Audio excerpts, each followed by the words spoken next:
Hey, we got Drewz Viewz here, and I'm back for a little Car Tuesday, reacting to cartoons on Tuesday.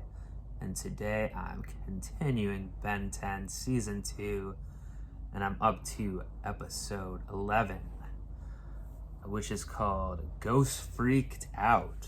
I wonder which of Ben's now 12 aliens will be featured in this episode. Hard to tell, hard to say.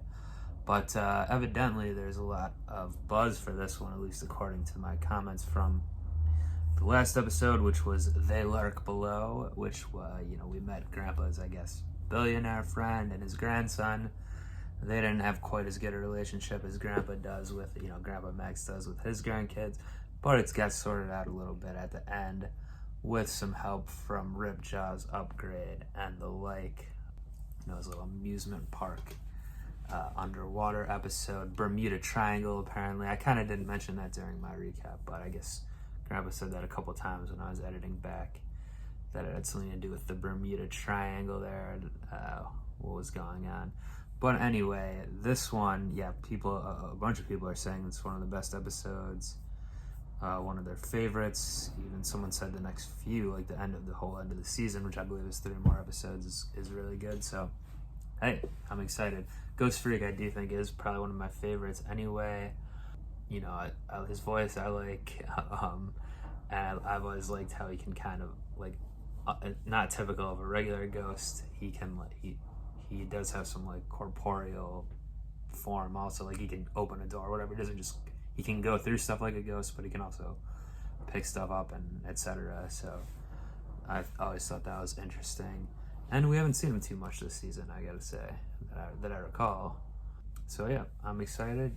You guys getting me pumped up for this one. Let's go ahead and without further ado, get freaked out.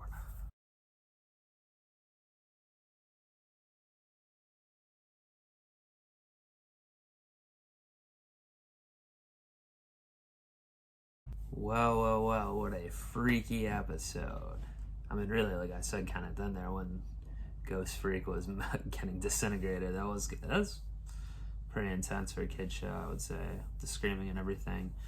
Obviously not human, but still. And his real form was interesting looking, a little scary, I guess. Like I mentioned before the episode started, talking about Ghost Freak, how it's cool how he could go. He could be corporeal and not, stuff could go through him, or he could grab salad. We even saw it earlier in the episode when he was fighting, still kind of as Ben, fighting the henchmen. There's a cool move where he went up through the gym floor, then grabbed and slammed them down. Yeah, but then when we saw when he showed his true form, or I guess the truest form he can get now, with the tentacles and all that stuff, there was physical parts of him. So I guess that kind of makes sense why I can do both. I feel like he said what his name was.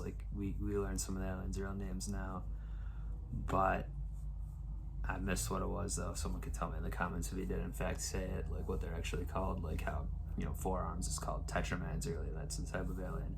I feel like he said what he is, but No neurite's consciousness exists even in a few strands of DNA. So it's interesting. I never expected that he's his own person, or his own alien, and just got trapped in the Omnitrix.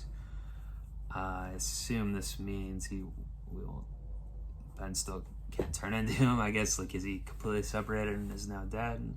I'm assuming.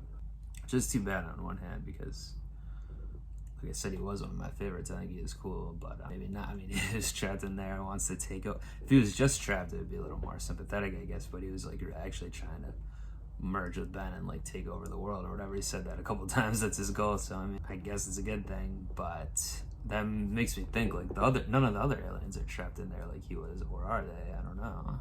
And I didn't necessarily expect to see those 3 henchmen again, but it was cool to see them back as well. And they could always come back again too, maybe in later seasons. I mean, they got arrested, but who knows? They're pretty cool. I mean, the one guy's just a big guy, and it made sense how Ghost Freak was going into him, a la a Hodor style or something. But the other 2 are cooler, I guess. They're more unique with the hair, long hair, and then with the acid breath. So some good set pieces with them also.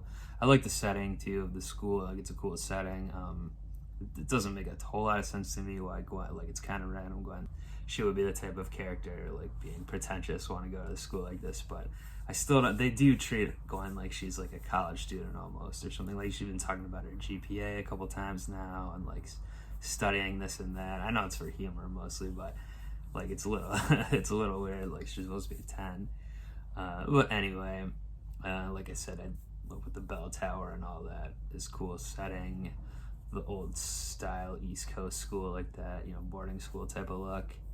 And even the kitchen stuff, that was a little, you know, that always makes me think of Jurassic Park, a movie which I mentioned last episode because of the whole amusement park getting taken over theme by your own creations, even though it wasn't their creations last time, I guess. It was existing aliens, but this time with the kitchen stuff and, you know, the aluminum doors and everything like that, that's all very Jurassic Park-esque with the scene with the raptors coming in after the kids. So yeah, but the timely grease bucket, gotta have the grease bucket in any good kitchen. So yeah, it was doing cool. Like, I liked how this episode opened too, with the kind of dream sequence, freaking Ben out like in the tree or whatever, and falling out of bed literally, I think.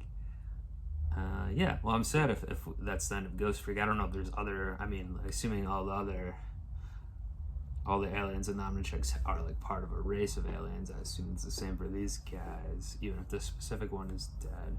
Yeah, I'm interested to see if they follow up on this next time too, the storyline. I mean, people did say the rest of the season, like I mentioned, is really good. Doesn't necessarily mean it all tracks together, or it's, you know, gonna lead right into the next episode with Ben still being, I don't know, like shook up over this or something, but I could see that being the case because he definitely didn't expect something like this to happen, I don't think. And yeah, like I said, he can't go into that one anymore now, I guess. And we gotta figure out what's going on with it. I mean, it's been a thing the whole series so far, basically, but like how he doesn't always get, like, I was fully expecting Ghostfreaked to be the one to come out in the first time there when he didn't want it.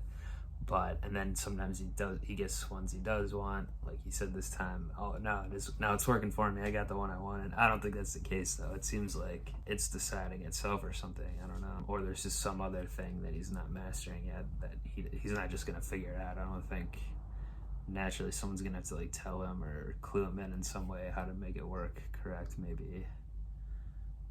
Get the one that he always wants.